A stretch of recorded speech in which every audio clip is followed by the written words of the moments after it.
தமிழ்நாடு தௌஹீத் ஜமாஅத் வழங்கும் திருக்குர்ஆன் விளக்க உரை. அஸ்ஸலாமு அலைக்கும் வரஹ்மத்துல்லாஹி வபரகாத்துஹு. அன்புக்குரிய சகோதர சகோதரிகளே, சூரா ஃபாத்திர் திருக்குர்ஆனில் உள்ள 35வது அத்தியாயம், அதனுடைய விரிவுரையை தொடராக ஆரம்பத்திலிருந்து பார்த்து வருகிறோம். இறுதியாக 10வது வசனம், மன்கான யுரீதுல் இஸ்ஸத ஃபலில்லாஹில் இஸ்ஸத்து ஜமீஆ, யார் கண்ணியத்தை நாடுகிறாரோ கண்ணியம் யாவும் அல்லாஹுவுக்கே உரியது. இந்த வசனத்தை பற்றி நாம் பார்த்து கொண்டு வந்தோம். அந்த வசனத்தினுடைய தொடர்ச்சியில் இலைஹி யஸ்அதுல் கலிமு தையிபு வல் அமலு சாலிஹு யர்ஃபஉஹு, அவனிடமே அல்லாஹுவிடமே தூய சொற்கள் மேலேறி செல்கின்றது, நல்ல அமல் அதனை உயர்த்துகிறது. தூய சொற்கள் மேலேறி செல்கிறது, அல்லாஹுவிடம் ஏறி செல்கிறது என்ற அந்த பகுதிக்குண்டான விளக்கத்தை கடந்த வகுப்பில் நாம் பார்த்தோம். நல்ல அமல் அதனை உயர்த்துகிறது. நாம் சொல்லக்கூடிய தூய சொற்கள், நாம் சொல்லக்கூடிய லா இலாஹ இல்லல்லாஹ் என்கிற அந்த ஏகத்துவ கலிமா, இவை அல்லாஹ்விடத்தில் முறையாக அங்கீகரிக்கப்பட வேண்டும் என்றால், அல்லாஹுவை போய் முறையாக சென்றடைய வேண்டும் என்றால், அதற்கு அமலும் சாலிஹ், நல்ல அமல் வேண்டும். சொல் மட்டும் போதாது, நல்ல அமல் இருந்தால்தான் நாம் சொல்லக்கூடிய சொற்கள் அல்லாஹுவை போய் சேரும். நல்ல அமல் தான் அதனை உயர்த்துகிறது என்ற அந்த வசனத்தினுடைய பிற்பகுதி சொல்கிறது. ஒரு அமல் சாலிஹ், நல்ல அமல் என்கிற தகுதியை அடைய வேண்டும் என்றால் நாம் செய்யக்கூடிய அமல் இஹ்லாஸோடு மன தூய்மையோடு செய்யப்படணும். இப்போ நாம் சொல்லக்கூடிய சொற்கள் அல்லாஹ்கிட்ட போய் சேருது. அதே போல் நாம் செய்யக்கூடிய செயல்கள் அமல்களும் அல்லாஹ்விடம் போய் சென்றடைகிறது. நாம் செய்யக்கூடிய அமல்கள் அல்லாஹ்வை போய் சேர்றதா இருந்தால் அது அமலும் சாலிஹ், நல்ல அமலாக இருக்கணும். நல்ல அமலாக இருக்க வேண்டும் என்றால் என்ன அடிப்படை? நல்ல அமலாக இருக்க வேண்டும் என்றால் நாம் செய்யக்கூடிய அமல் யாவும், தொழுகையாக இருந்தாலும், நோன்பாக இருந்தாலும், தர்மங்களாக இருந்தாலும், இஹ்லாஸோடு மன தூய்மையோடு செய்யப்படணும். அல்லாஹுக்காக என்கிற தூய எண்ணத்தோடு, வேறு எந்த விதமான கலப்பும் கலக்காத வகையில் தூய்மையான அமலை நாம் செய்யணும். அப்போ தான் அந்த அமல் சாலிஹ், நல்ல அமல் என்கிற அந்தஸ்தை அடைகிறது. நல்ல அமல் தான் அல்லாஹ்கிட்ட போய் சேருது. இப்போ நாம் இஹ்லாஸ் இல்லாமல், மன தூய்மை இல்லாமல், பெயருக்காக புகழ்ச்சிக்காக ஒரு அமலை செய்வோமையானால் அந்த அமல் அல்லாஹ்கிட்ட மேலே ஏறுறதே இல்லை, உலகத்திலேயே தங்கி விடுகிறது, உலகத்திலேயே தேங்கி விடுகிறது. அந்த அமலுக்கும் அல்லாஹுக்கும் சம்பந்தமே இல்லை. இப்போ ஒருத்தர் புகழ்ச்சிக்காக வேண்டி தொழுகிறார், அந்த தொழுகை அல்லாஹ் போய் சேருமா? ஒருவர் புகழ்ச்சிக்காக ஹஜ்ஜு செய்கிறார், அந்த ஹஜ்ஜு அல்லாஹ் போய் சேருமா? ஒருவர் புகழ்ச்சிக்காக தான தர்மம் செய்கிறார், அந்த தர்மம் அல்லாஹ் போய் சேருமா? அதற்குரிய முழுமையான கூலியை பெற முடியுமா? முடியாது. அப்போ அமல் அல்லாஹ் போய் சேர்றதா இருந்தால் அது நல்ல அமலாக இருக்கணும். நல்ல அமல் என்பது மன தூய்மையோடு செய்யப்படுகிற அமல் தான் நல்ல அமல். எந்த கலப்புக்கும் இடமளிக்காம அல்லாஹுக்காகங்கிற எண்ணத்தோடு இஹ்லாஸோடு செய்யப்படுகிற அமல் தான் நல்ல அமல். அப்போ இஹ்லாஸ், மன தூய்மை என்பது முதலாவது, ஃபர்ஸ்ட் அடிப்படை. இரண்டாவது, ஒரு அமல் நல்ல அமல் என்று இருக்க வேண்டும் என்றால் அது நபிகள் நாயகம் ஸல்லல்லாஹு அலைஹி வஸல்லம் அவர்கள் நமக்கு கற்றுத்தந்த அமலாக இருக்கணும். ரசூல்லா நமக்கு சொல்லித்தந்த அமலாக இருந்தால்தான் அது நல்ல அமல். ரசூல்லா நமக்கு சொல்லித்தரவில்லை, நாம கற்பனை செய்து கொண்டு நம்ம முன்னோர்கள் காலம் காலமாக செய்கிறாங்க என்கிற அடிப்படையில் ஒருவர் அந்த செயலில் ஈடுபட்டு அது நல்ல அமல் என்கிற அந்தஸ்து அடையாது. நல்ல அமல் என்கிற முத்திரை அல்லாஹ் குத்த வேண்டும் என்றால் மன தூய்மை அதற்கு எப்படி முக்கியமோ, இஹ்லாஸ் எப்படி முக்கியமோ, அதுபோல அது ரசூல்லாவுடைய சுன்னாவாக இருக்கணும், ரசூல்லா நமக்கு சொல்லி தந்ததாக இருக்கணும். அப்போ தான் அல்லாஹ் அந்த அமலை அல்லாஹ் அங்கீகரிக்கலாம். நபிகள் நாயகம் ஸல்லல்லாஹு அலைஹி வஸல்லம் அவர்கள் அதைத்தான் நமக்கு சொல்லி தந்தாங்க. மன் அமில அமலன் லைஸ அலைஹி அம்ருனா ஃபஹுவ ரத்துன், யார் ஒருவர் ஒரு அமலை செய்வாரோ அது எப்படிப்பட்ட அமல்? லைஸ அலைஹி அம்ருனா, நாம் உத்தரவிடாத அமலை. ரசூல்லா நமக்கு கற்றுத்தரவே இல்லை, அல்லாஹ்வின் தூதர் உத்தரவிடவே இல்லை. இவர்களாக மேராஜுடைய இரவு என்று ஒன்றை கற்பனை செய்து கொண்டு விசேஷ தொழுகைகளில் ஈடுபடுகிறார்கள். ரசூல்லா கற்றுத்தராத நோன்புகளை இவர்களாக விசேஷமாக பல நோன்புகளை உருவாக்கி மார்க்கத்தில் இல்லாதவற்றை உள்ளே புகுத்தி செய்கிறார்கள். அத்தகைய அமல்கள் அது சாலிகான அமல்களே இல்லை. எவ்வளோ மன தூய்மையோடு செஞ்சாலும் அல்லாஹ்வுக்காக இதை செய்கிறேன் என்கிற மன தூய்மை அவருக்கு இருந்தாலும் கூட அந்த அமல் ரசூலுல்லாஹ் நமக்கு கற்றுத்தந்த அமலாக இருக்கணும். அப்ப இதுதான் அடிப்படை. இதைத்தான் நபிகள் நாயகம் ஸல்லல்லாஹு அலைஹி வஸல்லம் அவர்கள் நமக்கு சொல்லி தந்திருக்கிறாங்க. அப்ப சாலிஹான அமல் தான் அல்லாஹ்வை போய் சேருது. சாலிஹான அமலுக்கு மன தூய்மை முக்கியம். சாலிஹான அமலுக்கு ரசூலுல்லாஹ் நமக்கு கற்றுத் தருவது, ரசூலுல்லாஹ் நமக்கு சொல்லி தருவது, அது அங்கீகரிப்பா இருக்கலாம், ரசூலுல்லாஹ் நமக்கு கற்றுத்தந்த ஒரு ஏதேனும் ஒரு அம்சமா இருக்கலாம், அது நமக்கு முக்கியம். இரண்டாவது, ஒரு அமல், நம்முடைய அமல் சாலிஹான அமல் அல்லாஹ்வை போய் சேரதா இருந்தால் ஹராமில் இருந்து நாம விலகி இருக்கணும். தூய சொல், நாம வெளிப்படுத்தக்கூடிய தூய சொல் அல்லாஹ்வை போய் சேருது. நம்முடைய செயல்பாடுகள் அந்த சொல்லையும் உயர்த்தி கொண்டு அந்த அமல்களும் அல்லாஹ்விட்ட போய் ரீச் ஆகுது. அந்த அமல்கள் அல்லாஹ்வை போய் ரீச் ஆகிறதா இருந்தா மூணாவது முக்கியமான நிபந்தனை என்ன? ஹராமில் இருந்து நாம விலகி இருக்கணும். ஹராமான அடிப்படையிலான கொடுக்கல் வாங்கலில் நாம் ஈடுபடக்கூடாது. ஹராமான அடிப்படையிலான வட்டி அதில் நாம் ஈடுபடக்கூடாது. ஹராமில் நாம் இருப்போமையானால் நம்முடைய அமல்கள், பல அமல்கள் அல்லாஹ்வை போய் சேர்றதில்லை. நம்முடைய துவாக்கள் அல்லாஹ்வை போய் சேர்றதில்லை. தொழுகையில் மூலமாக நாம் செய்யக்கூடிய பிரார்த்தனைகள் அல்லாஹ்விட்ட போய் சேர்றதில்லை.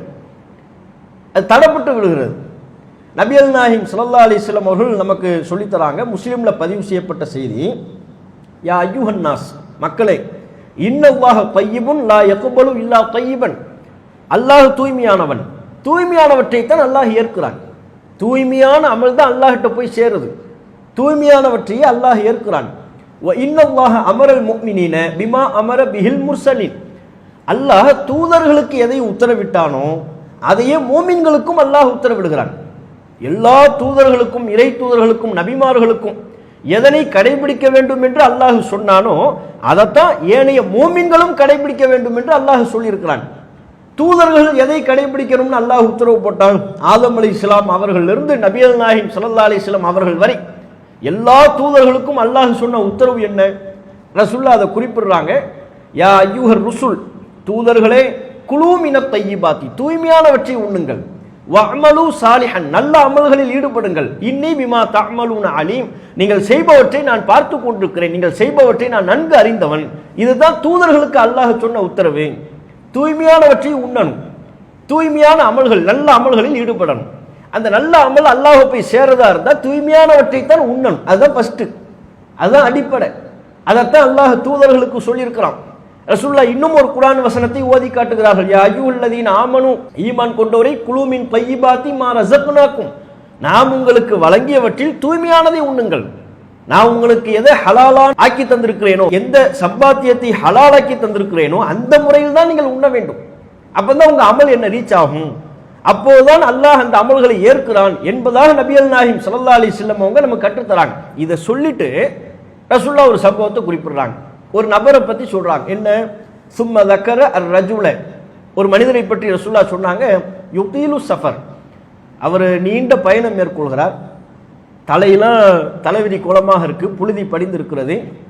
எமுத்து எதைஹி, இரு கரத்தையும் உயர்த்தி, இல சமாய், வான் நோக்கி உயர்த்தி சொல்கிறார், யா ரப்பி யா ரப்பி, இறைவா இறைவா அப்படின்னு சொல்றாரு. எவ்வளவு மன தூய்மையோடு சொல்வார். நீண்ட பயணம், தொலைதூர பயணம். அந்த தொலைதூர பயணத்தின் களைப்பின் வெளிப்பாடா, சிரமத்தின் வெளிப்பாடா, தலையெல்லாம் அலங்கோலமா இருக்கு, முகம்லாம் புழுதி படிந்து இருக்கிறது. அந்த நிலையில யா ரப்பி யா ரப்பி, இறைவா இறைவான்னு கூப்பிடுறாரு. கூப்பிடுறதெல்லாம் உளப்பூர்வமா தான் இருக்கு, அழைப்பதில் எந்த கலப்பும் இல்லை, உள தூய்மையோடு அழைக்கிறார்.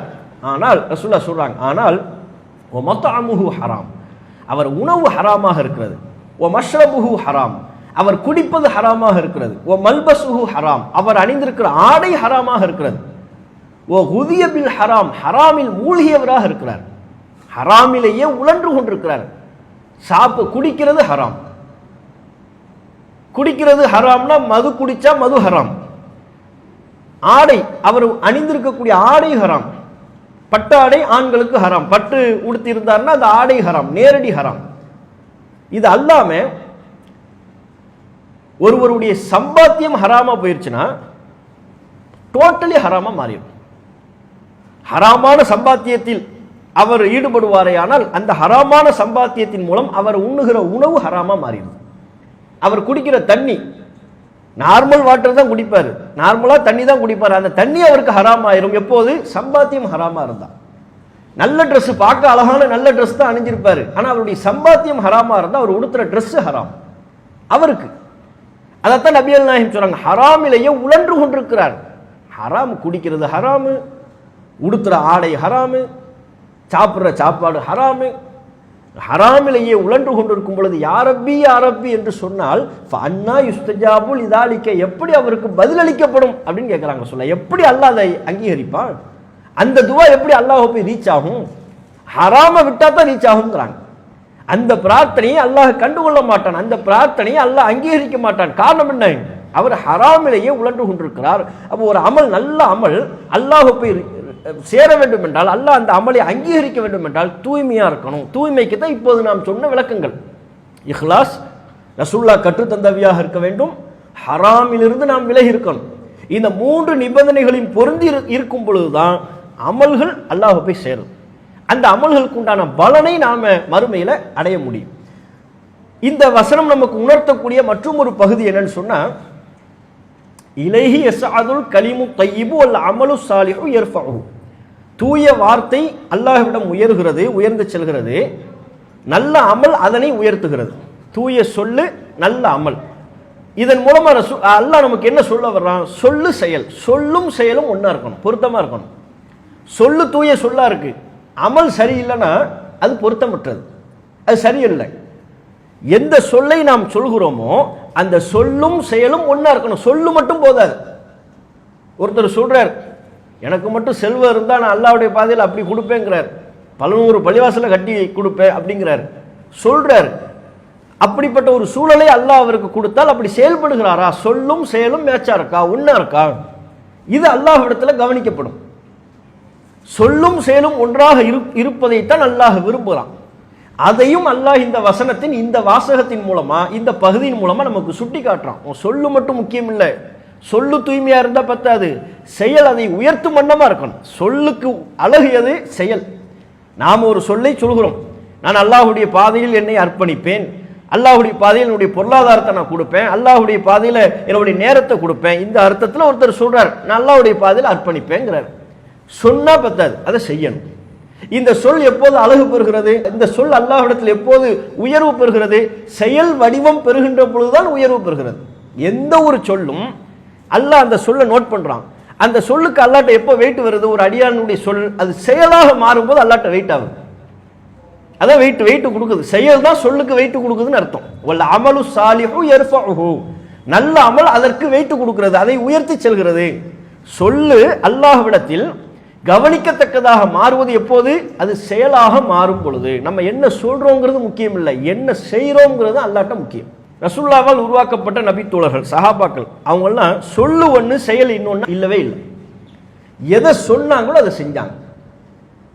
அல்லாஹ்வை சாட்சியாக்கி அல்லது நபிகள் நாயகம் ஸல்லல்லாஹு அலைஹி வஸல்லம் அவர்களிடம் எதை வாக்குறுதியாக அளித்தார்களோ, மார்க்கத்திற்காக அல்லாஹ்வின் பேரில் எதை சொன்னார்களோ அந்த சொல்லின் வடிவமாக செயல்பட்டார்கள். சொல்லும் செயலும் உங்களுக்கு ஒன்றா இருந்துச்சு. அனஸ் பின் நதுல் என்கிற நபித்தோழரின் சம்பவத்தை நம்ம பார்த்துருப்போம். புகாரியில் 4048வது இலக்கத்தில் பதிவு செய்யப்பட்டிருக்கிறது. பத்ரில் அவள் கலந்து கொள்ளலை. பத்ரில் ஏன்னா அது திடீரென்று நடைபெற்ற ஒரு யுத்தம், அந்த யுத்தத்தில் கலந்து கொள்ளக்கூடிய ஒரு சந்தர்ப்பம் பல நபித்தோழர்களுக்கு கிடைக்கல. சிரமமான ஒரு யுத்தமும் கூட. அதனால தான் அந்த யுத்தத்தில் பங்கெடுத்த நபித்தோழர்கள் அல்லாஹ் ரொம்ப கண்ணியப்படுத்துறான். இந்த அனஸ் பின் நதுல் என்கிற நபித்தோழர் பத்ரில் கலந்துக்கல, அவருக்கு ரொம்ப பெரிய ஏக்கம். அந்த நேரத்தில் ஒரு சொல்லை சொல்கிறார். என்ன சொல்கிறார்? லஇன் அஷ்ஹதனி அல்லாஹு மஅன் நபி ஸல்லல்லாஹு அலைஹி வஸல்லம், அல்லாஹ்வின் தூதரோடு பங்கெடுக்கும் வாய்ப்பை அல்லாஹ் எனக்கு தந்தால், இனி ஒரு யுத்தத்தில் அல்லாஹ் எனக்கு பங்கெடுக்கிற வாய்ப்பை, நபியோட பங்கெடுக்கிற வாய்ப்பை அல்லாஹ் எனக்கு தந்தால், ல யரயன்னல்லாஹு மா அஜித்து, நான் என்ன முயற்சிக்கிறேன் என்பதை அல்லாஹ் பார்ப்பான், அப்ப தெரியும் நான் யாருன்னு அப்படிங்கிறார். இது சொல்லு. இந்த சொல் என்ன? யுத்தத்தில் கலந்துக்கிற, பத்ரில் கலந்துக்கிற வாய்ப்பு எனக்கு கிடைக்கல, நபியோட இனி ஒரு யுத்தத்தில் கலந்து கொள்ளும் வாய்ப்பு மட்டும் எனக்கு கிடைத்தால் நான் யாருங்கிறது அப்ப அல்லாஹ் தெரியும், அல்லாஹ்வுக்கு நான் காட்டுறேன். அவ்வளோ உறுதியா சொல், அவ்வளோ கான்ஃபிடண்டா சொல்றார். நம்மளும் இப்படி சொல்லிடலாம், சொல்றதுலாம் நமக்கு ஒரு பெரிய விஷயமா? எனக்கு மட்டும் வரட்டும் பாய், செல்வம் வரட்டும் பாய், எத்தனை பள்ளி ஊர்ல கட்டுறோம் பாருங்க பாயின்னு சொல்லுவாரு. சரி, அவர் செல்வந்தரா ஆனதுக்கு அப்புறம் போய் அணுகுனாங்கன்னா அதெல்லாம் அன்னைக்கு சொன்ன, இப்ப நிலைமையே வேற பாயின்றார். இப்ப நிலைமை வேற பாய், காலம் என்ன ஒரே மாதிரியா இருக்கு அப்படின்ட்டுருவோம். அதை தாண்டி சொன்னபடி செய்யக்கூடிய நன்மக்களும் இருக்கிறார்கள், சொல்லாததை செய்யக்கூடிய நன்மக்களும் இருக்கிறார்கள். அது வேறு. நம்மில் பல பேர் எப்படி இருக்கிறோம், ஆனால் இவர் இதை சொன்னார்ல, இப்படி சொன்னதுக்கு அப்புறம் தான் உஹது யுத்தம் வருது, அந்த சந்தர்ப்பம் கிடைக்குது, சந்தர்ப்பத்தை அல்லாஹ் கொடுத்துட்டான். இப்படி சொன்னீங்கல்ல எப்படி செய்யறாருன்னு பார்ப்போம்ங்கிற மாதிரி டெஸ்ட் பண்ற விதத்தில் எல்லாம் சந்தர்ப்பத்தை கொடுக்குறான். உஹதுல இவர் கலந்து கொள்கிறார், அனஸ் பின் நதர் உஹதுல கலந்து கொள்கிறார்.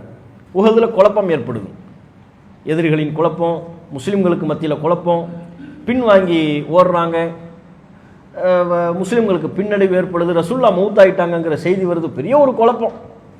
முஸ்லிம்களில் பலரும் பின்வாங்கி ஓடிக்கொண்டிருக்கிறார்கள். அந்த நேரத்தில் ஒருவர் மாத்திரம் முன்னேறி செல்கிறார், அவர் தான் அனஸ் பின் நதர். எல்லாரும் பின்வாங்கி ஓடிக்கொண்டிருக்கும் பொழுது கலக்கத்தில் பதட்டத்தில் ரசூல்லாவே மௌத்தாயிட்டாங்களா அப்படிங்கிற ஒரு குழப்பத்தில் பின்வாங்கி ஓடிக்கொண்டிருக்கும் பொழுது ஒருவர் முன்னேறி செல்கிறார், எதிரியை நோக்கி களத்தில் முன்னேறி செல்கிறார், அவர் தான் அனஸ் பின் நதர். அவர் சொல்கிறார், அல்லாஹும்ம இன்னியா அத்ததிரு இலைக்க மிம்மா சனஅ ஹாவுலாய், இறைவா என்னுடைய இந்த தோழர்கள் செய்யக்கூடிய செயலுக்கு நான் உன்னிடம் வருத்தம் தெரிவித்துக் கொள்கிறேன். இவங்களாம் பின்வாங்கி ஓடுறாங்கல்ல, அதை பார்த்துட்டு யா அல்லாஹ் இவங்களை மன்னிச்சிருங்க, இவர்களுக்காக நான் உன்னிடத்தில் வருத்தம் தெரிவிக்கிறேன். அவர்கள் சார்பாக அல்லாஹ் இடத்துல காரணம் சொல்கிறார். சொல்லிவிட்டு குறிப்பிட்டார், அந்த முஸ்லிம்களை நோக்கி சொல்கிறார், முஸ்லிம்களை எங்கே நீங்கள் ஓடுகிறீர்கள்? இவரும் போய்கிட்டே இருக்கிறார், வாகனத்தில் போறார், ஒட்டகம்னா ஒட்டகத்தில் போறார், குதிரைனா குதிரையில் போறார், எதிரை நோக்கி முன்னேறி சென்று கொண்டே பின்வாங்கி ஓடுகிற நபித்தோழர்களை நோக்கி அந்த மக்களை நோக்கி கேட்கிறார், எங்கே செல்கிறீர்கள்? இன்னி அஜிது ரீஹல் ஜன்னத்தி மின் தூனி உஹத், சொர்க்கத்தின் வாடை அதோ அந்த உஹது மலையின் அடிவாரத்திலிருந்து எனக்கு வருகிறது, அங்கிருந்து அல்லவா எனக்கு சொர்க்கத்தின் வாடை வருகிறது, நான் உணர்கிறேன். சொர்க்கத்தின் வாடையை நான் உணர்கிறேன், அங்கிருந்து வருகிறது. நீங்கள் அதை நோக்கி செல்லாமல், எதிரிகளை நோக்கி செல்லாமல் நீங்கள் எங்கே பின்வாங்கி செல்கிறீர்கள், எங்க போறீங்க நீங்க என்று கேட்டுக்கொண்டே அல்லாஹ் இவர்களை மன்னித்து விடு என்கிற கருத்தை சொல்லிக்கொண்டே முன்னேறி சென்றார். பல எதிரிகளை வீழ்த்தி விட்டு தானும் ஷஹீதானார் என்பதை பார்க்கிறோம். இந்த நேரத்தில் அல்லாஹ் ரப்பல் ஆலமீன் சூரா அஹ்ஸாப் அத்தியாயம் 33 வசனம் 23 அதில் அல்லாஹ் சொல்கிறான், அப்பதான் இந்த வசனம் அருளப்படுகிறது, மினல் முஃமினீன ரிஜாலுன், மூமின்களில் சில ஆண்கள் இருக்கிறார்கள். ஆண் அப்படிங்கிற அல்லாஹ், மினல் முஃமினீன ரிஜாலுன், மூமின்களில் சில ஆண்கள் இருக்கிறார்கள். எப்படிப்பட்ட ஆண்கள்? சதகு மா ஆஹதுல்லாஹ அலைஹி, அல்லாஹ்விடம் எதை உறுதிமொழியாக அளித்தார்களோ அதை உண்மைப்படுத்தக்கூடிய ஆண்கள் இருக்கிறார்கள். இவங்க தான் ஆண்கள். நம்ம ஆண்கள்னா ஆண்களுக்கான இலக்கணம் என்ன? பல ஒரு பெருமைக்குரிய விஷயமே இல்லாம இருக்கும், அதையெல்லாம் செஞ்சுட்டு நம்ம ஆம்பளங்குவோம். அல்லாஹ் சொல்கிறான், மினல் முஃமினீன ரிஜால், மூமின்களில் சில ஆண்கள் இருக்கிறார்கள். எப்படிப்பட்டவர்கள்? சதகு மா ஆஹதுல்லாஹ அலைஹி, அல்லாஹ்விடம் என்ன உறுதிமொழி கொடுத்தார்களோ அதை உண்மைப்படுத்தக்கூடியவர்கள் இருக்கிறார்கள். சொன்னார், சொன்ன மாதிரி செஞ்சிட்டாருங்க. நல்லா பத்ர் நடந்து முடிந்ததற்கு பிறகு அவர் சொன்னாரு சொல்லு, அந்த சொல் எப்போது அல்லாஹ்விடத்தில் உயர்வு பெறுகிறது, எப்போது அந்த சொல் அவரை உயர்த்துகிறது, அது செயலாக மாறும்போது. சொன்ன மாதிரி செஞ்சிட்டாரு. அப்ப அல்லாஹ் சொல்கிறான், ஃபமின்ஹும் மன் கதா நஹ்பஹு வமின்ஹும் மன் யன்ததிர் வமா பத்தலு தப்தீலா, அவர்களில் இன்னும் சிலர் தங்களுடைய பங்கை ஏற்கனவே நிறைவேற்றி விட்டார்கள். முந்தைய சஹாபாக்கள் பல பேர் தங்களுடைய பங்கை, இந்த மார்க்கத்திற்கு அவர்கள் ஆற்ற வேண்டிய பங்கை, சொல்லிய வண்ணம் செயல்படும் பங்கை முன்பே ஆற்றிவிட்டார்கள். ஒமின்ஹும் யன்ததிர், இன்னும் சிலர் அந்த தோழர்களில் தக்க சமயத்தை எதிர்பார்த்து காத்து கொண்டிருக்கிறார்கள். நமக்கான சந்தர்ப்பம் எப்போ வரும், நமக்கான வாய்ப்பு எப்போது வரும் என்று எதிர்பார்த்து காத்து கொண்டிருக்கிறார்கள் என்று அல்லாஹ் ரப்பல் ஆலமீன் அவர்களுடைய செயல்பாட்டை சிலாகிக்கும் விதமாக, பாராட்டும் விதமாக இந்த வசனத்தை அருளினான் என்பதை பார்க்கிறோம். இதே மாதிரி தான் நசாயில பதிவு செய்யப்பட்ட செய்தி. பல நேரங்களில் நம்ம கேள்விப்பட்டிருப்போம். கிராமத்திலிருந்து ஒருத்தர் வந்தார், ரசூலுல்லாஹை பார்த்தாரு, இஸ்லாத்தை ஏற்றுக்கிட்டார், இஸ்லாத்தை பற்றி கேட்டு ஏற்றுக்கிட்டார். அந்த நேரத்தில் நீங்கள் என்ன சொல்கிறீங்களோ அதை நான் பின்பற்றுவேன் அப்படின்னு பையாத்து உறுதிமொழி கொடுத்து விட்டு சென்று விட்டார். ரசூலுல்லாஹ்வுக்கு பல கருவூலங்களில் பொருளாதாரங்கள் சேரும் பொழுது அந்த பொருளாதாரத்திலிருந்து தேவையுடைய ஏழை எளிய மக்களுக்கு பங்கு கொடுப்பாங்க. நாங்கள் இதை நீங்கள் வைத்துக் கொள்ளுங்கள், இதை நீங்கள் வைத்துக் கொள்ளுங்கள்னு கொடுக்குறாரு. ஒரு பங்கு எடுக்கிறாங்க. ரசூலுல்லாஹ் எப்போவுமே எல்லாரையுமே மைண்டில் வச்சுக்குவாங்க. அக்கம் பக்கத்தில் உள்ளவங்க, பள்ளியில் பணி செய்யக்கூடிய பலராலும் கவனிக்கப்படாத மக்கள், சமூகத்தால் கவனிக்கப்படாத மக்களை கூட ரசூலுல்லாஹ் கவனிப்பாங்க. எப்போதுமே ரசூலுல்லாஹ்வுடைய இயல்பு, சமூகத்தில் அதிகமாக யாரால் கவனிக்கப்பட மாட்டார்களோ, அவர்களை பற்றி சிந்திக்கவே மாட்டாங்களோ, அவங்கள பற்றிலாம் ரசூலுல்லாஹ் சிந்திப்பாங்க. பள்ளிவாசலை கூட்டி பெருக்கிற பெண்மணியை பற்றி பலரும் மக்கள் யோசிக்கல, ரசூலுல்லாஹ் யோசிக்கிறாங்க. அந்த அம்மா எங்க இன்னைக்கு காணமே அப்படின்னு கேட்குறாங்க. சிறுவர்களை பற்றி பலரும் அதை பொருட்டாக எடுத்துக்கொள்ள மாட்டார்கள், சிறுவர்களை பற்றியும் ரசூலுல்லாஹ் யோசிப்பாங்க, திங்க் பண்ணுவாங்க. அப்போ சமூகத்தில் கவனிக்கப்படாத பலரை பற்றியும் கவனிக்கிற வழக்கம் ரசூலுல்லாஹ்வுக்கு உண்டு. அந்த அடிப்படையில் ஒரு பங்கு எடுத்து அன்னைக்கு இஸ்லாத்தை ஏற்றுக்கிட்டார்ல அவர் கொடுங்க. ஒரு பேர் கூட ஹதீஸில் வரல. அராபி, கிராமப்புற அரபி, இதுதான் அர்த்தம். அந்த கிராமப்புற அரபிக்கு இவருக்கு இந்த பங்கை கொடுத்துருங்க அப்படின்னு சொல்லி ரசூல்லா நபித்தோர்கிட்ட கொடுத்து அனுப்பி வைக்கிறாங்க. அவர் வாங்கிட்டு போகிறார், அவர்கிட்ட ஒப்படைக்கிறார். ஹாதா கிஸ்முன் கசமலக்கன் நபியு ஸல்லல்லாஹு அலைஹி வஸல்லம், இது உங்களுக்கான பங்கு, ரசூல்லா தந்தாங்க, இந்தாங்க அப்படின்னு சொல்லி கொடுக்குறாங்க. அவர் வாங்க மறுக்கிறார். இதெல்லாம் எனக்கு வேண்டாம், இது எதுக்கு ரசூல்லா எனக்கு கொடுத்து விட்டாங்க. அவர் வேற மாதிரி பேசுகிறார். அப்போ நான் இந்த பணத்துக்காண்டி இஸ்லாத்துக்கு வந்தேன்னு நினைக்கிறாரா? இதுக்காண்டி தான் நான் இஸ்லாத்துக்கு வந்தேன்னு நினைக்கிறாரா? இதெல்லாம் எனக்கு தேவையில்லையே, நான் இதுக்கு நான் வரலையே, கொண்டாங்க அதை அப்படின்னு வாங்கி ரசூல்லாட்ட நேராக சந்திக்க வந்துட்டார். நேராக ரசூல்லாவை சந்தித்து அவர் கொடுத்த அந்த நபித்தோழர் கொடுத்த பொருளாதாரத்தை ரசூல்லாட்டியை திருப்பி ஒப்படைச்சிட்டார். திருப்பி ஒப்படைத்து விட்டு சொல்கிறார், மா அலாஹாதா இத்தபாத்துக், இதற்காக நான் உங்களை பின்பற்றவில்லையே அப்படிங்கிறார். அன்னைக்கு உங்களை சந்திச்சு நான் பையத்து கொடுத்தது இந்த பொருளாதாரத்துக்காகவா? இதுக்காக நான் வந்தேன், இது எனக்கு தேவையில்லையே, இதுக்கு வந்த நீங்க நினைக்கிறீங்களா? சொல்லிட்டு ஒரு சொல்லை சொல்கிறார். இப்பதான் அந்த சொல் வருது. என்ன சொன்னார்? நான் உங்களை பின்பற்றுவதெல்லாம் எதற்காக? அல்லாஹ்வின் பாதையில் நடைபெறுகிற யுத்தத்தில் பங்கெடுத்து எதிரியின் மூலம் நான் கொல்லப்பட வேண்டும் என்பதற்காக. சாதாரண முறையில் அல்ல, எதிரியின் படையிலிருந்து புறப்பட்டு வருகிற அம்பு இதோ இந்த தொண்டை குழியில் தைத்து அமூத்த ஃபதுகுலல் ஜன்னா, மௌத்தாவணும், சொர்க்கத்துக்கு போகணும், இதுதான் ஏன் லட்சியம், இதுதான் ஏன் கனவு, நான் இதுக்கு தான் வந்தேன். நீங்க கொடுக்குற இந்த பொருளாதாரத்துக்கான வந்தேன், இதுக்கு எனக்கு எந்த தேவையும் இல்லை. ரசூல்லாட்ட கொடுத்தாரு. சுத்தி சஹாபாக்கள் உட்கார்ந்துக்கிட்டு இருக்கிறாங்க, மறுபேச்சே பேசல, ரசூல்லாவுடைய பதிலை கூட எதிர்பார்க்கல. அவர் வாங்கிட்டு விருட்டும் கிளம்பிட்டார். வந்தாரு, கொடுத்தாரு, பேசினாரு, கிளம்பிட்டாரு. சஹாபாக்கள் எல்லாம் ரசூல்லாவை பார்த்துக்கிட்டு இருக்கிறாங்க. என்ன ஒரு ரசூல்லா ஒன்றும் சொல்லாம இருக்கிறாங்க, எதுவுமே ரசூல்லா எந்த பதிலுமே சொல்லல அவருக்கு. எல்லாம் ரசூல்லாவை பார்க்கும்போது அப்போது அவர் சென்றதற்கு பிறகு ரசூல்லா சொன்னாங்க, ரொம்ப பேசிட்டார். லைன் சதக்க, அவர் உண்மையை சொன்னால் சத்தகஹுல்லாஹு, அல்லாஹ் அவரை உண்மைப்படுத்துவான் அப்படின்ட்டாங்க. சொல்லு சரியான சொல்லுதானா, உண்மைத்தான் சொன்னாரா, உண்மையை சொன்னா அல்லாஹ் அவரை உண்மைப்படுத்துவான்னாங்க. அதுக்கப்புறம் சில காலங்கள் ஓடுது, சில மாதங்கள் இருக்கலாம். ஒரு யுத்தம் நடைபெறுகிறது. யுத்தத்தில் சில முஸ்லீம்கள் கொல்லப்பட்டிருக்கிறாங்க.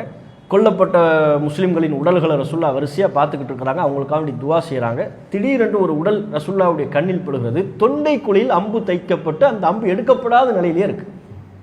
அந்த உடலை பார்த்துட்டாங்க. வரிசையாக அடுக்கி வைக்கப்பட்டிருக்கும்ல. பார்த்துட்டு ரசூல்லா கேட்குறாங்க, ஹுவ ரசூல்லாக்கு உடனே அவர் ஞாபகம் வந்துருச்சு. இதே மாதிரி தானே ஒருத்தர் மௌத்தாகணும்னு சொன்னார், ஹுவ இவர் அவரா அப்படின்னு கேட்குறாங்க. சஹாபாக்கள் பார்த்துட்டு அவரே தான் நல்லா விட்டது, அன்னைக்கு வந்தார்ல அவர் தான் மௌத்தாகி இருக்கிறார். அப்புறம் ரசூல்லா சொன்னாங்க, அன்றைக்கு இவர் நம்மிடத்தில் உண்மையை பேசினார், அல்லாஹ் அவரை உண்மைப்படுத்தி விட்டான்.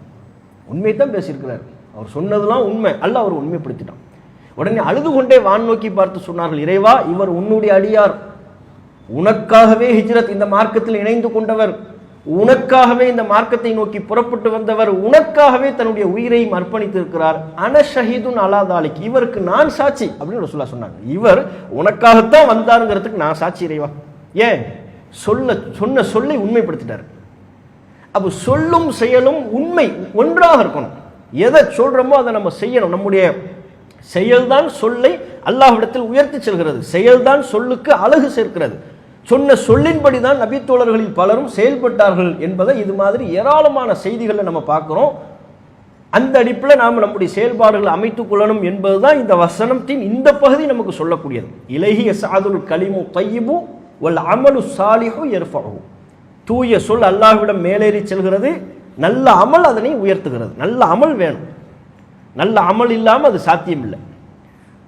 அதே மாதிரி இது அல்லாஹ் இந்த இடத்துல சொல்லுவதற்குண்டான காரணம் என்ன அப்படின்னு நம்ம யோசிச்சோம்னா, அந்த வசனத்தின் ஆரம்ப பகுதியில் இஸ்ஸத் கண்ணியத்தை பற்றி, கௌரவத்தை பற்றி அல்லாஹ் சொன்னான். மக்காவில் உள்ள இணை வைப்பாளர்கள் சிலைகள்கிட்ட கண்ணியத்தை தேடுறாங்க, தங்களுக்குள்ள காபாவை நிர்வகிக்கிற அந்த அதிகாரத்தில் கண்ணியத்தை தேடுறாங்க, ரசூல்லாவை பின்பற்றும் பொழுது தங்களுக்கான கண்ணியம் பறிப்போயிரும்னு பார்க்குறாங்க, நினைக்கிறாங்க. அதை உணர்த்துற விதமாகத்தான் அல்லாஹ் சொல்கிறான், கண்ணியத்தை தேடினீங்கன்னா விளங்கிக்கங்க, கண்ணியம் அல்லாட்ட தான் இருக்கு. அல்லாஹ் தான் தன் நாடியவர்களை கண்ணியப்படுத்துறான். அல்லாஹ்விடம் தான் நீங்கள் அல்லாஹுடைய சொல்லுக்கு கட்டுப்படுவதிலும் அல்லாஹுவை வணங்குவதிலும் தான் உங்களுக்கான உயர்வு இருக்கு, உங்களுக்கான இஸ்ஸத் இருக்கு அப்படின்னு அல்லாஹ் சொல்லிட்டு அதற்கு அடுத்தபடியாகத்தான் இதை சொல்றான். அப்போ இதை சொல்வதன் மூலம் உனக்கு இஸ்ஸத்து வேண்டும் என்றால், அல்லாஹ்விடத்தில் நீ கண்ணியம் பெற வேண்டும் என்றால் சொல்லு, செயல், நல்ல அமல், நல்ல வார்த்தையை பேசு, நல்ல அமல்களில் செய்யுங்க, ஈடுபடுங்க. இந்த ரெண்டும் அல்லாஹ்விடத்தில் உங்களுக்கு கண்ணியத்தை தரும். கண்ணியத்தை நாம் அல்லாஹ்விடத்தில் அடைவதற்கான வழி இந்த பகுதி. ஏன்னா ஆரம்ப பகுதியில் கண்ணியத்தை பற்றி அல்லாஹ் சொல்கிறான், அதற்கு அடுத்த பகுதியில் இது வருகிறது. அதற்கு அடுத்த பகுதியில் தூய வார்த்தை அல்லாஹ்விடம் மேலேறி செல்கிறது, நல்ல அமல் அதை உயர்த்துகிறதுன்னு வருது. அப்போ என்ன அர்த்தம்? கண்ணியத்தை நீ விரும்பினா அதை அடைவதற்குரிய வழி நல்ல சொற்களை பேசுவதில் இருக்கிறது, நல்ல அமல்களில் ஈடுபடுவதில் இருக்கிறது. செல்வத்தில் இல்லை, புகழ்ச்சியில் இல்லை, அடுத்தவங்க உன்னை புகழ்றதுல எல்லாம் இஸ்ஸத் இல்லை. நல்ல சொல்ல நீ சொல்லு, அதில் உனக்கு அல்லாட்ட இஸ்ஸத் இருக்கு. நல்ல அமல்கள், தொழுகை, நோன்பு, சதக்கா, தஸ்பீகள், திக்ருகள், இது போன்ற நல்ல சொற்களை பேசி நல்ல அமல்களில் நீங்கள் ஈடுபடுவீர்களே, ஆனால் அதில் தான் இஸ்ஸத் இருக்கு அப்படிங்கிறத தான் நாம் புரியணும். அடுத்து இதனுடைய ஆப்போசிட் பகுதியையும் நாம் இந்த வசனத்தில் யோசிக்கலாம். ஆப்போசிட் பகுதி அப்படின்னு சொன்னால், இப்போ நல்ல முதல் பகுதி என்ன? நம்ம நேர்மறையாக பார்த்த பகுதி அல் கலிமு தையும், நல்ல வார்த்தை. அந்த நல்ல வார்த்தைக்கு அல்லாட்ட வெயிட் வரதா இருந்தால் நல்ல செயல் வேணும், அமலும் சாலிஹ் வேணும். இப்போ அப்படியே நேர் ஆப்போசிட்டா, இப்போ நல்ல அமல் இருக்கு, ஒருத்தட்ட என்ன இருக்கு? நல்ல அமல் இருக்கு, தொழுகை இருக்கு, நோன்பு இருக்கு, ஜக்காத் இருக்கு, ஹஜ்ஜுக்கு போறாரு, இப்படி நல்ல அமல் நிறைய இருக்கு. ஆனால் தூய சொல் இல்லை. அது கலிமு தையிப்னு முற்பகுதி வந்துச்சுல, அமலும் சாலிஹ் இருக்கு, கலிமு தையிப் இல்லை. இப்போ என்னவாகும்? இப்போதும் அது குறைவை அவருக்கு ஏற்படுத்தும். நல்ல அமல் இருந்தால் மட்டும் போதாது, நல்ல அமலோடு சேர்த்து நல்ல சொற்களை பேசும் பழக்கம் நமக்கு இருக்கணும். தூய சொல்லும் முக்கியம், நல்ல சொல்லும் முக்கியம். இதை உணர்த்தக்கூடிய பல சான்றுகள் மார்க்கத்தில் நம்ம பார்க்கணும். இப்போ உதாரணமாக சதக்கா, தர்மத்தை பற்றி அல்லாஹ் குர்ஆன்ல சொல்லும் பொழுது, யா அய்யுஹல்லதீன ஆமனு லா துபுதிலு சதகாத்திக்கும் பில் மன்னி வல் அதா, ஈமான் கொண்டவர்களே உங்களுடைய தர்மங்களை சொல்லி காட்டுவதின் மூலம், தொல்லை கொடுப்பதின் மூலம் வீணாக்கி விடாதீர்கள் அப்படிங்கிற அல்லாஹ். சதக்காங்கிறது அமல், நல்ல அமல் செஞ்சுட்டார், சதக்கா கொடுத்துட்டார், கொடுத்த அந்த சதக்காவை எப்படி வீணாக்கி விடக்கூடாதுங்கிற அல்லாஹ். பில் மன்னி வல் அதா, சொல்லி காட்டுவதின் மூலம். சொல்லி காட்டுறதுங்கிறது என்ன? பேச்சு, சொல். வல் அதா, தொல்லை கொடுப்பது, கொடுத்துட்டு அதை போய் சொல்லி கொடுக்குறது. அந்த அவர் போட்டிருக்கிறாரு பாருங்க சட்டை, அதை நான் தான் வாங்கி கொடுத்தேன், அதான் அவர் வச்சிருக்கிறாரு பாருங்க அந்த வீடு, நம்ம தானே, எல்லாம் நம்ம கொடுத்தது தான் அப்படிங்கிறது சொல்லி சொல்லி காட்டுறது. அவருடைய கண்ணியத்திற்கு இழுக்கு ஏற்படுத்துகிற வகையில் சொல்லி காட்டினோம்னா அது என்னவாக ஆகும்? அது அமலை குறைக்கும், சதக்காவை குறைச்சிரும். தொல்லை கொடுப்பது, கொடுத்துட்டு அவருக்கு தொந்தரவு பண்ணோம்னா, அவரை மன உளைச்சலுக்கு ஆளாக்குவோமையானால், வேறு வகையில் அவர் மனம் வேதனைப்படும்படி நாம் நடந்து கொள்வோமையானால் அதுதான் அதான் தொல்லை. தொல்லை கொடுப்பதின் மூலமாகவும் சதக்கா வீணாயிரும். அப்போ இது குர்ஆன் சொல்லுது. சதக்காங்கிறது செயல், அந்த செயல் சரியாக இருக்கணும். நல்ல அமல் தான் அது. நல்ல அமல் எப்போ அல்லாட்ட வெயிட் ஆகுது? நல்ல சொல்லும் வேணும். சொல்லி காட்டியோ தீய வார்த்தைகளை பேசியோ அவருக்கு தொல்லையை கொடுத்தோ தொந்தரவு கொடுத்தோ அந்த சதக்காவை வீணாக்கிடக்கூடாது, நல்ல அமலை வீணாக்கி விடக்கூடாது என்று குர்ஆன் நமக்கு கற்றுத்தருது. அதே போல் அல்லாஹ் இன்னொரு வசனத்தில், இப்போ நம்ம பார்த்தது பக்ரா 2:264, 263, இதுக்கு முன்பு அல்லாஹ் என்ன சொல்கிறான்? கவுலும் மஅரூஃபுன் ஒ மக்ஃபிரத்துன், நல்ல சொல்லை சொல்வதும் மன்னிப்பதும் ஹைரும் மின் சதக்கத்தின், சதக்காவை விட சிறந்தது. நல்ல சொல்லை சொல்வதும் மன்னிப்பதும் ஹைரும் மின் சதக்கத்தின், சதக்காவை விட சிறந்தது. எப்படிப்பட்ட சதக்கா? எத்பஉஹா, அதான் அந்த சதக்காவை கொடுத்துட்டு தொல்லை பண்ணிடுறாரு பாருங்க, அந்த சதக்காவை விட உயர்ந்தது. நார்மலாக உள்ள தர்மத்தை விட இல்லை, ஒருவர் எந்த தொந்தரவும் பண்ணாமல் இஹ்லாஸா தர்மம் பண்ணால் அது உயர்ந்தது தான். அல்லாஹ் இங்கே சொல்லுகிற சதக்கா என்பது எது? ஹைரும் மின் சதக்கத்தின் எத்பஉஹா, அதான் சதக்கா கொடுத்து தர்மம் செய்து அதற்கு பிறகு ஒரு தொந்தரவையும் சேர்த்து வழங்கி விடுகிறாரே, அந்த சதக்காவை விட தூய சொல்லை சொல்வது அல்லாட்ட எவ்வளோ சிறந்தது. அப்ப பாருங்க, அல்லாஹ் அங்கேயும் எதை முற்படுத்துறான்? செயல் முக்கியம் இல்லப்பா, சொல்லுக்கு ஏற்ற விதத்தில் செயல் இருக்கணும், செயலுக்கு ஏற்ற விதத்தில் சொல் இருக்கணும். ரெண்டுமே ஒன்றுக்கு ஒன்று ஜாயிண்ட். தொழுகை இருக்கு பத்தாது, நல்ல அடுத்தவங்கள்ட்ட பேசும்போது கனிவாக பேசணும், நல்ல வார்த்தைகளை சொல்லி பேசணும். பள்ளிவாசல் விட்டு போகும்போதே கெட்ட வார்த்தையில் ஆபாசமான வார்த்தைகளை திட்டிக்கிட்டு போனார்னா தொழுகை அவரை இன்னும் பக்குவப்படுத்தலை. ரமலானில் ஒரு மாதம் முழுக்க நோன்பு வைக்கிறாரு, பத்தாது, நோன்பு வைப்பதன் மூலமாக அவனுடைய பேச்சு சரியாகணும், கலிமு தையிப் வரணும். அதைத்தானே ரசூலுல்லாஹ் சொன்னாங்க, மல்லம் யதா கௌல ஸூரி வல் அமல பிஹி, யார் பொய்யான பேச்சுக்களை விடவில்லையோ, ஃபலைஸ லில்லாஹி ஹாஜத்துன் ஃபி யதா தஆமஹு வ ஷராபஹு, அவர் தம்முடைய உணவை விடுவதிலேயோ குடிப்பானத்தை விடுவதிலேயோ அல்லாஹ்விற்கு எந்த தேவையும் இல்லை. அப்ப நீ சாப்பிட்றத விடுற, குடிக்கிறத விடுற, அதே மாதிரி எதை விடணும்? பொய்யான பேச்சை விடு, கெட்ட பேச்சு பேசக்கூடாது. அமல் முக்கியம் என்பதை போல சொற்கள் முக்கியம். ரசூலுல்லாஹ்விடத்துல ஒரு பெண்மணியை பற்றி சொல்லப்பட்டுச்சு. அந்த பெண்மணி எப்பேற்பட்ட தொழுகையாளி, அவங்க அப்படி செய்வாங்க இப்படி செய்வாங்க, தொழுதா அப்படி தொழுவாங்கன்னு ரசூலுல்லாஹ் முன்னிலையில் அந்த பெண்மணியினுடைய தொழுகையை பற்றி நோன்பை பற்றியெல்லாம் சிலாகித்து பேசப்பட்டுச்சு. அதோடு சேர்த்து என்ன ஒன்று அப்படி சொல்கிறாங்க, என்ன ஒன்று அவங்க அண்டை வீட்டாருக்கு தொந்தரவு கொடுப்பாங்க அப்படின்னு. அப்புறம் ரசூலுல்லாஹ் சொன்னாங்க, அவள் நரகவாசிட்டாங்க. நரகவாசி என்ன, தொழுகை சிலாகிச்சு நோன்பை சிலாகித்து அண்டை வீட்டாருக்கு கொடுக்க வேண்டிய சரியான ஹக்குகளை கொடுக்காவிட்டால், குறிப்பாக அண்டை வீட்டாருக்கு நம்முடைய பேச்சின் மூலம் நம்முடைய செயல்பாட்டின் மூலம் தொல்லைகளை கொடுப்போமையானால் அது எப்படி அல்லாஹ் இடத்துல சிறப்பு பெறுங்கிறாங்க. அவள் நரகவாதி என்கிறார்கள் ரசூல் ஸல்லல்லாஹு அலைஹி வஸல்லம் அவர்கள். புகாரில் 6016வது இலக்கத்தில் பதிவு செய்யப்பட்ட செய்தி. ரசூலுல்லாஹ் சொல்றாங்க பாருங்க, இந்த கருத்தை வலுப்படுத்தக்கூடிய இந்த புகாரில் பதிவு செய்யப்பட்ட செய்தி, வல்லாஹி லா யுமின், வல்லாஹி லா யுமின், வல்லாஹி லா யுமின் அப்படிங்கிறாங்க ரசூலுல்லாஹ். 3 தடவை சொல்றாங்க. அல்லாஹ் மீது ஆணையாக அவர் முஃமினாகவே ஆக மாட்டார், அல்லாஹ் மீது ஆணையாக அவர் முஃமினாக முடியாது, அல்லாஹ் மீது ஆணையாக அவர் முஃமினாக முடியாது. 3 முறை சொல்றாங்க. அப்ப சஹாபாக்கள் கேட்குறாங்க, மண், அல்லாஹ்வின் தூதரை யார்? மூமினாக முடியாது, மூமினாக முடியாதுன்னா யாரு அப்படின்னு கேட்குறாங்க. ரசூலுல்லாஹ் சொல்றாங்க, அல்லதி லா யஅமனு ஜாருஹு பவாயிகஹு, யாருடைய தீங்கினால் அண்டை வீட்டார் பாதுகாப்பு பெறவில்லையோ, யாருடைய தீங்கினால் அண்டை வீட்டார் பாதுகாப்பு பெறவில்லையோ, அல்லது அந்த அண்டை வீட்டார் யாருடைய தீங்குக்காக அஞ்சுகிறாரோ அவர்தான். பக்கத்து வீட்டுக்கு இருக்கார், அவருடைய தீங்கை பற்றி அண்டை வீட்டார் அஞ்சுகிறார். அவர் பேசுனா ரொம்ப மோசமாக பேசுவாரோன்னு பயப்படுறார். அப்படின்னா அந்த மோசமான வார்த்தைகளை பேசக்கூடிய அந்த அண்டை வீட்டார் தான் லா யுமின், மூமினாக முடியாதுங்கிறாங்க. புகாரில் பதிவு செய்யப்பட்ட செய்தி. அப்போ பாருங்க, முன்பு நாம் சொன்ன அந்த செய்தி அஹ்மதுல 9673. அப்போ நல்ல பேச்சுக்களை பேச, நல்ல செயல் இருந்தால் பத்தாது. தொழுகையில் நாம் ஈடுபடுறோம், நோன்பு வைக்கிறோம், ஏனைய நல்ல அமல்களில் ஈடுபடுறோம்னா அதன் மூலம் நம்முடைய குணங்களை நாம் சரிப்படுத்தணும் நம்ம நினைக்கணும். மனிதர்கள்ட்ட நாம் பேசக்கூடிய பேச்சு வழக்குகளை சரி பண்ணணும். குறிப்பாக எல்லா நேரங்கள்லையும் அழகிய வார்த்தைகளையே நாம் சொல்லணும். எல்லா வணக்க வழிபாடுகளுக்கும் இது தலையாயது, எல்லா வணக்க வழிபாடுகளுக்கும் இது அடிப்படை. இப்போ ஹஜ்ஜுடைய காலம், ஹஜ்ஜுக்கும் என்ன அடிப்படை? நல்ல வார்த்தையை பேசுறது தான் அடிப்படை. ஹஜ்ஜை பற்றி அல்லாஹ் திருக்குர்ஆனில் சொல்லும் பொழுது பக்ரா 2வது அத்தியாயம் 197, அல் ஹஜ்ஜு அஷ்ஹுரும் மஅலூமாத், ஹஜ்ஜினுடைய மாதம் என்பது அறியப்பட்ட மாதங்கள், மக்களுக்கு தெரியும்.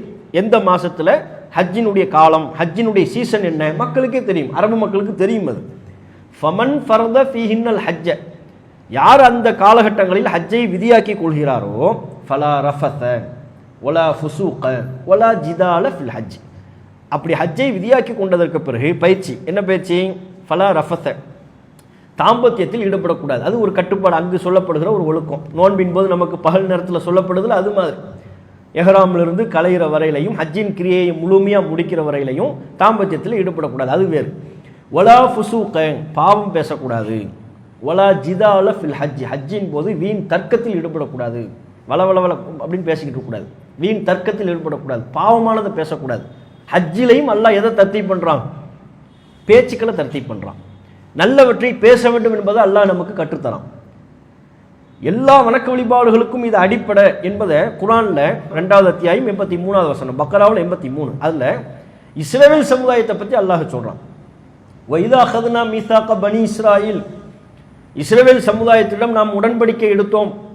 லா தஅபுதூன இல்லல்லாஹ் ஒபில் வாலிதைனி இஹ்சானா ஒதில் குர்பா உல் யத்தாமா உல் மசாக்கின், அல்லாஹுவை தவிர வேறு யாரையும் வணங்காதீர்கள், பெற்றோருக்கு உபகாரம் செய்யுங்கள், ஒதில் குர்பா உறவுகளுக்கும், ஒல் யத்தாமா ஆதரவற்ற பிள்ளைகளுக்கும் அனாதைகளுக்கும், ஒல் மசாக்கின் மிஸ்கின் ஏழைகளுக்கும் நல்லதையே செய்யுங்கள், ஒ கூலூ லின்னாசி ஹுஸ்னன் அழகிய சொற்களையே பேசுங்கள், வா அகீமுஸ்ஸலா வா ஆத்து ஸக்கா தொழுகை நிலைநாட்டுங்கள், ஜக்காத்தை கொடுங்கள்.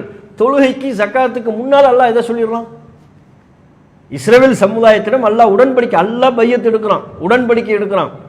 அல்லாஹ் உடன்படிக்கை எடுக்கும் பொழுது தொழுகைக்கு முன்பாக ஜக்காத்துக்கு முன்பாக அல்லாஹ் சொல்லக்கூடிய அவர்களிடம் எடுக்கக்கூடிய உடன்படிக்கை என்ன? கூலூல் இன்னாசி ஹுஸ்னன், மக்களிடம் பேசும்போது அழகிய முறையில் பேசணும், நல்லதை பேசணும். அப்போ அமலுக்கு முன்பு எது முக்கியமானதாக இருக்கிறது? நல்ல அமல், நல்ல சொற்களை பேசுவது முக்கியமானதாக இருக்கிறது.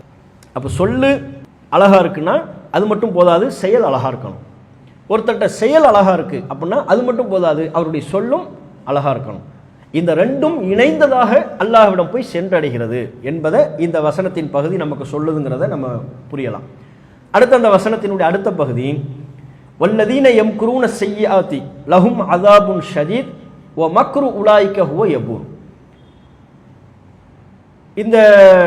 இதனுடைய பொருளை நம்ம ஏற்கனவே பார்த்தோம். 10வது வசனத்தினுடைய துவக்கத்தை நம்ம பார்க்கும்போது போன வாரம், அதாவது வல்லதீன யம்குரூன ஸய்யிஆத்தி, யார் தீய சூழ்ச்சிகளில் ஈடுபடுகிறார்களோ லஹும் அஸாபுன் ஷதீத், அவர்களுக்கு கடும் வேதனை உண்டு. ஓ மக்ரு உலாயிக ஹுவ யபூர், அவர்களின் சூழ்ச்சி அழிந்து விடக்கூடியது. அவர்களுடைய சூழ்ச்சி அழிந்துவிடும், ஒன்றுமில்லாமல் போய்விடும். இதுதான் இந்த வசனத்தினுடைய இறுதியான பகுதி. மக்காவில் உள்ள இணை வைப்பாளர்கள் அவங்கள பற்றி தான் பேச்சு. அவங்க சூழ்ச்சி பண்ணுறாங்க, ரசூல்லாவை வெளியேற்றுவதற்கு சூழ்ச்சி பண்ணாங்க, ரசூல்லாவை கொல்வதற்கு சூழ்ச்சி பண்ணாங்க, மூமின்களை அழிப்பதற்கு சூழ்ச்சி பண்ணாங்க. இது எல்லா சூழ்ச்சியுமே அல்லாஹ் தீயதுங்கிறான், தீய சூழ்ச்சி. வல்லதீன யம்குரூன ஸய்யிஆத், யார் தீய சூழ்ச்சியில் ஈடுபடுகிறார்களோ இந்த சூழ்ச்சிகள் எல்லாமே தீயது.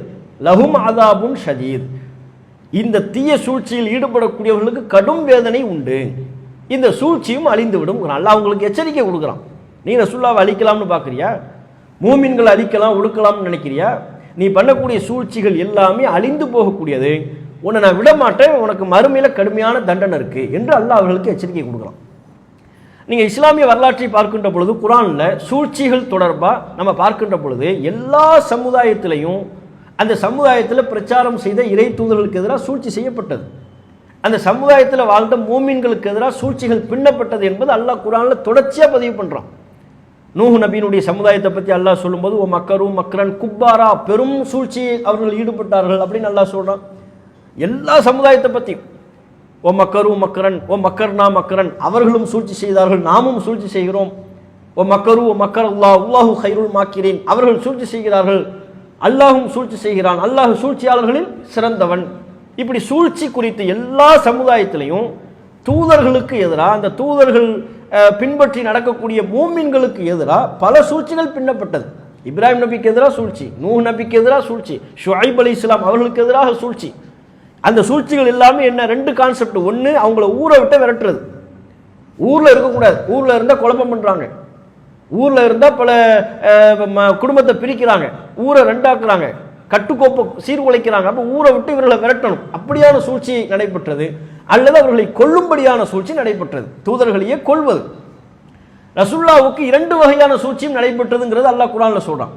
சூரா அல் அன்ஃபால் 30வது வசனத்தில் பார்க்கலாம். வ இத் யம்குரு பிக்கல்லதீன கஃபரு, நபியே இறை மறுப்பாளர்கள் உங்களுக்காக சூழ்ச்சி செய்கிறார்கள். எப்படிப்பட்ட சூழ்ச்சியில், யுஸ்பிதூக அவ் யக்துலூக அவ் யுக்ரிஜூக, உங்களை நகர்த்துவதற்கு, ஊரை விட்டு காலி பண்ணுறதுக்கும் உங்களை கொல்வதற்கும் இவர்கள் சூழ்ச்சி செய்து கொண்டிருக்கிறார்கள். வயம்குருன வயம்குருல்லாஹ், அவர்கள் சூழ்ச்சி செய்கிறார்கள், அல்லாஹும் சூழ்ச்சி செய்கிறான். அல்லாஹு கைருல் மாக்கிரீன், அல்லாஹ் சூழ்ச்சியாளர்களில் சிறந்தவன் அப்படிங்கிறான் அல்லாஹ். அதே மாதிரி சூரா நஹல் 16ல் 127, வஸ்பிர் ஒமா சபுருக்க இல்லா பில்லா, நபியே பொறுமையா இருங்க, அல்லாஹ்வை கொண்டே தவிர நீங்கள் பொறுமையாக இருக்க இயலாது. அல்லாஹ் மூலமாகத்தான், அல்லாஹ்வினுடைய உதவியின் மூலமாகத்தான் உங்களால் பொறுமையாக இருக்க முடியும். ஒலா தஹஸன் அலைஹிம், நீங்கள் கவலைப்படாதீங்க, அவர்கள் விஷயத்தில் நீங்கள் கவலைப்படாதீங்க. ஃபி ஒலா தகு ஃபி லைகிம் மிம்மா யம்குரூன், அவர்கள் சூழ்ச்சி செய்வதற்காக நீங்கள் நெருக்கடியில் ஆழ்ந்து விடாதீர்கள். சூழ்ச்சி பண்ணுறான் சதி வலையை பின்றான், நீங்கள் நெருக்கடிக்கு உள்ளாக்காதீங்க, நெருக்கடி வேண்டாம் உங்களுக்கு என்று அல்லாஹ் ரப்புல் ஆலமீன் ரசூலுல்லாஹ்வுக்கு ஆறுதல் சொல்கிறான் என்பதையும் பார்க்கணும். அப்போ இதன் மூலமாக அல்லாஹ் அவர்களுக்கும் ரசூலுல்லாஹ்வுக்கும் அந்த காலத்தில் உள்ள மூமின்களுக்கும், ஏன் நமக்கும் சேர்த்து அல்லாஹ் சொல்வது, எல்லா காலத்திலையும் மூமின்களுக்கு எதிராக, சத்தியத்தில் இருப்பவர்களுக்கு எதிராக சூழ்ச்சிகள் வரும், சூழ்ச்சிகள் பின்னப்படும். அந்த நேரத்தில் மூமின்களுக்கு அல்லாஹ் என்ன சொல்கிறான், நீங்கள் உலகத்தில் செயல்படும் விதத்தில் செயல்பட்டு கொள்ளணும், சூழ்ச்சிகளை அல்லாஹ் நான் பார்த்துக்கிறேங்கிற அல்லாஹ். உங்களுக்கு எதிராக பின்னப்படுகிற சூழ்ச்சி குறித்து நீங்கள் கலக்கமடைய வேண்டிய அவசியம் இல்லை, பயப்பட வேண்டிய தேவையில்லை. அல்லாஹ் என்னுடைய உதவியை கொண்டு நீங்க பொறுமையா இருங்க. வஸ்பிர், நீங்க பொறுமையா இருங்க. ரசூலுல்லாஹ்வுக்கு அல்லாஹ் சொன்ன அறிவுரை தான் நமக்கும், பொறுமையா இருங்க, நான் சூழ்ச்சியை நான் பார்த்துக்கிறேன், சூழ்ச்சிக்காரர்களை நான் ஹேண்டில் பண்ணிக்கிறேங்கிறான். நீங்க எப்போதுமே பாருங்க, இப்போ யூசுப் அலைஹிஸ்ஸலாம் அவர்களுக்கு எதிராக சூழ்ச்சி செய்யப்பட்டுச்சா? யார் மூலமா சூழ்ச்சி நடந்துச்சு? யார் மூலமா? உடன் பிறந்த சகோதரர்கள், சொந்த சகோதரர்கள். அவங்க சூழ்ச்சி பண்ணி கிணத்துல தூக்கி போடுறாங்க. கிணத்துல தூக்கி போடுவதனுடைய நோக்கம் என்ன? அவங்க போடும்போது என்ன எண்ணத்தில் போடுறாங்க? எந்த எண்ணத்தில், எதுக்காக வேண்டி போட்டாங்க கணத்தில்? தந்தைட்ட அன்பு பெறுகிறார், தந்தைட்ட நேசம் பெறுகிறார், அது இருக்கக்கூடாது. அவர் போயிட்டார்னா அடுத்து தந்தைட்ட நெருக்கமாக யார் தான் இருப்போம்? நம்ம தானே இருப்போம். அவர் மேலே தான் தந்தைக்கு அதிக பாசம் வருது. அவங்க அப்படி நினைக்கிறாங்க, அவர் மேலே அதிக பாசம் வருது. அவர் இல்லைன்னா அந்த பாசம் எல்லாம் நம்மக்கிட்ட திரும்பிடும். இதுதான் அவங்க சூழ்ச்சி. அப்போ அவர் யூசுஃபை இல்லாமல் ஆக்கணும் அப்படின்னு கிணத்துல தூக்கி போட்டாங்க, சூழ்ச்சி. கிணத்துல தூக்கி போட்டால் அவர் எங்கே போயிட்டாரு? கிணத்துல தூக்கி போட்டாங்க. இது சூழ்ச்சி, அவர்களின் சூழ்ச்சி, சொந்த சகோதரர்களின் சூழ்ச்சி. அவர் அதுக்கப்புறம் என்னவா ஆனாரு? அரசவையில் போய் உட்கார்ந்துட்டார். அவங்க ஒன்று நினைச்சு சூழ்ச்சி பண்றாங்க, ஆனா தந்தையின் பாசமும் குறையலை. அவர் காணாமல் போனதற்கு பிறகும் யூசுஃபை நினைத்து கொண்டுதான் இருந்தார் தந்தை யாக்கூப் அலைஹிஸ்ஸலாம் அவர்கள். யூசுஃபை ஒன்றும் இல்லாமல் ஆக்கிலாம் நினைச்சாங்க யூசுப் அலைஹிஸ்ஸலாம் அவர்களை. ஆனால் அவர் அரசவைக்கு போயிட்டார். பாருங்க, அப்போ சூழ்ச்சி என்பது அவங்க செய்யும் போது ஒரு தோற்றம் தெரியும். அந்த செயல் நடக்கின்ற துவக்கத்தில் ஒரு ரிசல்ட் இருக்கிற மாதிரி, அவ்வளோதான் யூசுஃபின் கதை இனி முடிஞ்சிருச்சுன்னு நம்ம நினைப்போம். அந்த வரலாற்றை படிக்க துவங்குகின்ற பொழுது ஒருவருக்கு கிளைமாக்ஸ் தெரியலைன்னா என்ன நினைப்பாரு? கிணத்துல ஒதுக்கி போட்டாச்சு, அவ்வளோதான், முடிஞ்சு போச்சு, அவர் கதை முடிஞ்சிருச்சு. யாரோ எங்கோ கொண்டு போய் அவர் அடிமையாகத்தான் இனிமேல் அவர் காலம் முழுக்க அடிமையாக இருக்கணும்னு நினைப்பாங்க. அதுதான் ரிசல்ட்டாக இருக்கும். ஆனால் அல்ல ரிசல்ட்டை மாற்றுறான், சூழ்ச்சி வலையை அல்லாஹ் அறுக்கிறான். அவர்களுக்கு யூசுப் அலைஹிஸ்ஸலாம் அவர்களுக்கு எதிராக பின்னப்பட்ட சூழ்ச்சி அல்லாஹ் டைவர்ட் பண்ணி அவர் அரசவையில் கொண்டு போய் உட்கார வைக்கலாம். குடும்பத்தார்கள் எல்லாம் அவரை நோக்கி வர வைக்கலாம். எவ்வளோ பெரிய நிகழ்வுகள் அல்லாஹ் நடத்தி காட்டுறான். மூசா அலைஹிஸ்ஸலாம் அவர்களை அவங்க தாயார் அந்த நதியில் கொண்டு போய் போடுறாங்கன்னு சொன்னால், அப்படி போடக்கூடிய நிலை ஏன் உருவாச்சு? ஆண்களெல்லாம் கொள்றான். அப்போ அவ்வளோதான், முடிஞ்சு போச்சு. இனிமேல் நம்ம புள்ள வாழ்றது இந்த பூமியில், இந்த நிலத்தில் நம்ம புள்ள உயிர் பெற்று வாழ்வதெல்லாம் ரொம்ப கஷ்டம் அப்படின்னு நினச்சி தான் சரி எங்காவது போகட்டும், இங்கே இருந்தால் எப்படியும் உயிர் வாழ முடியாது, அந்த நதியில் அனுப்பி வச்சோம்னா உயிர் பிழைக்க ஏதாவது ஒரு வாய்ப்பு கிடைக்குமா அப்படிங்கிற ஒரு எண்ணத்தில் தான் அனுப்பி வைக்கிறாங்க. அல்லாஹ் ரப்புல் ஆலமீன் மூசா அலைஹிஸ்ஸலாம் அவர்களை ஃபிரௌனின் குடும்பத்தார்களாலேயே கண்டெடுக்கப்பட்டு ஃபிரௌனின் குடும்பத்தார் அரசவைக்கு உள்ள போய் அங்கேயே வளர்ந்து ஆளாகி ஃபிரௌனின் அனுமதியின் மூலமே மூசா நபியின் தாயாட்டை ஒப்படைக்க வைத்து அங்கே வளர்ந்து கண்குளிர்ச்சி ஆகி எப்படி அல்லாஹ் நிகழ்த்தி காட்டுறான் பாருங்க. அப்போ மனிதர்கள் உலகத்தில் பல்வேறு விதமான சூழ்ச்சி வலைகளை பின்வார்கள். அவங்க ஒரு கணக்கு பண்ணுவாங்க, அதான் சூழ்ச்சி. முஸ்லீம்களுக்கு எதிராக அல்லது சத்தியத்தில் இருப்பவர்களுக்கு எதிராக ஒரு கணக்கு பண்ணுவாங்க. இப்படி பண்ணால் இப்படி ஆயிரும், அப்படி பண்ணால் இப்படி ஆயிரும் அப்படின்னு ஒரு கணக்கு பண்ணுவாங்க. அல்லாஹ் செய்யக்கூடிய நிகழ்வு என்பது, அல்லாஹ்வுடைய திட்டம் என்பது அந்த கணக்கெல்லாம் ஒன்றும் இல்லாமல் ஆக்கிடுவான். அந்த கணக்கை அல்லாஹ் ஒன்றும் இல்லாமல் ஆக்கிடுவான் என்பதற்கு அத்தாட்சி தான் யூசுப் அலைஹிஸ்ஸலாம் அவர்களின் வரலாறு, மூசா நபியின் வரலாறு, இப்ராஹிம் அலைஹிஸ்ஸலாம் அவர்களின் வரலாறு. இப்ராஹிம் அலைஹிஸ்ஸலாம் அவங்களுக்கு எதிராகவும் சூழ்ச்சி பண்ணி தானே, சதி பண்ணி அவங்களை அழிக்கணும்னு நினச்சி தானே நெருப்பை மூட்டினாங்க. நெருப்பை மூட்டினோம்னா அல்லாஹ் என்ன செஞ்சுட்டான்? நெருப்புக்கு அல்லாஹ் உத்தரப்புறான், குல்னா யா நாரு கூனி பர்தன் வ சலாமன் அலா இப்ராஹிம். நெருப்பே, நீ இப்ராஹிமிற்கு குளிர்ந்ததாகவும் அமைதியானதாகவும் மாறிவிடு. வ அராது பிஹி கைதன், அல்லாஹ் அப்படிதான் பயன்படுத்துறான். வ அராது பிஹி கைதன், அவர்கள் இப்ராஹிமுக்கு சூழ்ச்சியை நாடினார்கள். ஃபஜஅல்நாஹுமுல் அக்ஸரின், அவர்களை நாம் இழிவடைந்தவர்களாக நாம் மாற்றினோம் அப்படிங்கிற அல்லாஹ். நெருப்பை மூட்டும் போது அவங்க எண்ணம் என்ன? அவ்வளோதான், இப்ராஹிம் இதில் போடுறோம், அவர் கரைஞ்சி சாம்பலாயிருவார், இனி இப்ராஹிம்ங்கிற சாப்டரே இல்லை, இப்ராஹிம் கதை க்ளோஸ், இப்ராஹிம்ங்கிற சாப்டரே இல்லைன்னு நினைச்சான். இன்னைக்கு பாருங்க, இப்ராஹிம்ங்கிற சாப்டர் முடிஞ்சிருச்சா? இப்ராஹிம் அலைஹிஸ்ஸலாம் அவருடைய சாப்டர் இன்றைக்கும் நிலை பெற்றதாக, புகழ் பெற்றதாக இருக்கு. இப்போ வரையிலும் இப்ராஹிம் அலைஹிஸ்ஸலாம்ங்கிற பெயர் இருந்து கொண்டே இருக்கிறது. அவர்கள் இந்த மார்க்கத்திற்காக ஆற்றிய தியாகம் நினைவு கூறப்பட்டு கொண்டே இருக்கிறது. அவர்கள் கொள்கை உறுதிப்பாட்டை வெளிப்படுத்திய சம்பவம் மக்களுக்கு மத்தியில் அறிவுரையாக வழங்கப்பட்டு கொண்டே இருக்கிறது. அவர் அல்லாஹ்விற்காக செய்த தியாகமும் அவர் அல்லாஹ்விற்காக கட்டுப்பட்ட நிகழ்வும் ஹஜ்ஜின் கிரியைகளாக உலகத்தில் உள்ள அத்தனை ஹஜ்ஜில் ஈடுபடக்கூடிய மக்களும் கடைபிடிக்கிற ஒரு அம்சமா மாற்றப்பட்டு விட்டது அல்லாஹ்வால். அப்ப இப்ராஹிம் அலைஹிஸ்ஸலாம் அவங்களுக்கு எதிராக அவங்க சூழ்ச்சி பண்ணாங்க, நாம் அவர்களை இழிவடைந்தவர்களாக ஆக்கிவிட்டோம். சூழ்ச்சி என்கிட்ட எல்லாம் எந்த கணக்கும் வேலை செய்யாதுங்கிற அல்லாஹ். இதை நமக்கு நம்பிக்கை ஊற்ற விதமாக அல்லாஹ் சொல்றான். அதான் முக்கியம். இது செய்தி கிடையாது, இது தகவல் இல்லை. இன்னைக்கு நாம வரலாறுகளை, திருக்குறான்ல உள்ள வரலாறுகளை படிக்கும்போது, யூசுப் அலைஹிஸ்ஸலாம் அவர்களின் வரலாற்றை படிக்கும்போது வெறும் தகவலா மட்டும் பார்க்கிறோம். இப்ராஹிம் அலைஹிஸ்ஸலாம் அவர்களின் வரலாற்றை படிக்கும்போது வெறும் தகவலா மட்டும் பார்க்கிறோம். வெறும் தகவல் இல்லை, நமக்கான பாடம், நமக்கான உந்து சக்தி அது. முஸ்லிம்களே, உங்களுக்கும் இதுதான். உங்களுக்கு எதிராக என்ன சூழ்ச்சி பண்ணாலும் நீங்க கவலைப்படாதீங்க, நீங்க ஈமான்ல உறுதியா இருங்க, நான் சொன்ன கட்டளைகளை சரியாக நிறைவேற்றுங்கள், உங்கள் உலகத்தில் உள்ள நடைமுறையின்படி உங்கள் முயற்சிகளை மேற்கொள்ளுங்கள், சூழ்ச்சியை நான் முறியடிக்கிறேங்கிற உத்தரவாதத்தை அல்லாஹ் நமக்கு தர்றான். இப்ராஹிம் அலைஹிஸ்ஸலாம் அவர்களுக்கு எதிராக பின்னப்பட்ட சூழ்ச்சி எப்படியாக இருந்தாலும் அதை எப்படி ஒன்றுமில்லாமல் ஆக்கினாலும் அதுபோல் ஒட்டுமொத்த உலகத்தில் உள்ள முஸ்லிம்களுக்கு எதிராக பின்னப்படுகிற எல்லா சதிகளையும் சூழ்ச்சிகளையும் மலை போல் இருந்தாலும் ஒன்றும் இல்லாமல் அல்லாஹ் ஊதி தள்ளிடுவான். எப்போ நாம கரெக்டாக இருக்கும்போது அந்த உறுதி நமக்கு இந்த வரலாற்றின் மூலமாக சொல்லித்தரப்படுகிறது. இதுதான் இந்த 10வது வசனத்தில் நாம் பார்க்கக்கூடிய மிக முக்கியமான அம்சம். கொள்கை தான் நமக்கான இஸ்ஸத்து, இஸ்லாம் தான் நமக்கான கண்ணியம். அந்த மரியாதையை அந்த இஸ்ஸத்தை அல்லாஹ்கிட்ட தான் தேடணும். செல்வத்திலேயோ அதிகாரத்திலேயோ அதில் நாம் தேடக்கூடாது. நம்முடைய அமல்களும் நாம் பேசக்கூடிய தூய சொற்களும் தான் அல்லாஹ்கிட்ட நமக்கான இஸ்ஸத்தை பெற்றுத் தருகிறது. அத்தோடு சேர்த்து நமக்கு எதிராக பின்னப்படுகிற சூழ்ச்சிகள் எதனை கண்டும் நாம் கலங்க வேண்டிய அவசியம் இல்லை. அல்லாஹ் அந்த சூழ்ச்சிகளை கவனித்துக் கொள்வான், அந்த சூழ்ச்சிகளை முறியடித்து மூமின்களை காப்பாற்றுவான் என்கிற பாடம் இந்த 10வது வசனத்தின் மூலம் நமக்கு சொல்லித்தரப்படுகிறது. அதோட இன்ஷா அல்லாஹ் இந்த வகுப்பை நாம் நிறைவு செய்வோம். வாஹிர் தாவானா அல்ஹம்துலில்லாஹி ரப்பில் ஆலமீன். அஸ்ஸலாமு அலைக்கும் வரஹ்மத்துல்லாஹி வபரகாத்துஹு. அல்லாஹு அக்பர், அல்லாஹு அக்பர்.